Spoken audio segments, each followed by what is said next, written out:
সবাইকে আমার নতুন একটা ভিডিওতে তোমাদের সবাইকে জানাই স্বাগত। আজকে হচ্ছে 17ই জুন। তো আজকে পুরো ভিডিওটা দেখতে থাকো, অনেক ধামাকা আছে। আজকে ছিল আমার ছোট জামাইবাবু মানে কৌশিকদার জন্মদিন, তাই কৌশিকদার নিজে আমাকে আনতে এসেছে। আমি একাই যাচ্ছি, তারপরে মায়েরা যাচ্ছিল। আর এটা হচ্ছে আমার দিদির একদম ছোট্ট একটা ননদ। তো এদের দুজনের এখানে ডান্স কম্পিটিশান হচ্ছে। তো তোমরা জানিও কারটা সুন্দর হয়েছে। আমার তো দুজনেরই সুন্দর লেগেছে। এরা যেমন বাইরে বেরিয়ে এত ছটফট করে, আমার মানুটা কেন জানি না বাইরে বেরিয়ে এত চুপচাপ হয়ে যায়, কি বলবো।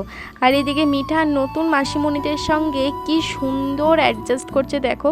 অ্যাকচুয়ালি অফিসিয়ালি কৌশিকদার জন্মদিন হচ্ছে 5 জুন, কিন্তু সেই সময় একটু অসুবিধা থাকার কারণে কালকে মানে 17ই জুন সেলিব্রেশন হয়েছে।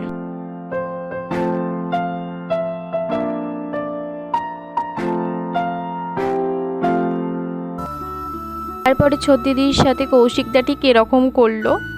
তারপর অনেকটা সময় পর মিঠানকে আমি আমার কোলে পেয়েছি, এখন ওকে একটু চটকু মটকু করি। তারপরে বসে গিয়েছিলাম খেতে। ছিল ভাত, ডাল, পটল চিংড়ি, আলু ভাজা, মটন, যেহেতু আমরা মটন খাই না তার জন্য অপশনাল ছিল হচ্ছে চিকেন, চাটনি, পাঁপড়, আইসক্রিম, কোল্ড ড্রিঙ্কস। আমি কিন্তু কোল্ড ড্রিঙ্কসও খাই না, তাই ভিডিওটাই জাস্ট নিয়েছি। তারপরেই বদ্দিদিটা চলে গেল। মিঠান যেহেতু ছিল ওই জন্য রাত করবে না, মানে সন্ধে করবে না। বাইরে বেরিয়ে দেখি আকাশ মেঘলা, কিন্তু একটুও বৃষ্টি হচ্ছে না। তো আজকে এতটাই থাক, দেখা হবে অন্য কোনো ভিডিওতে। Bye bye.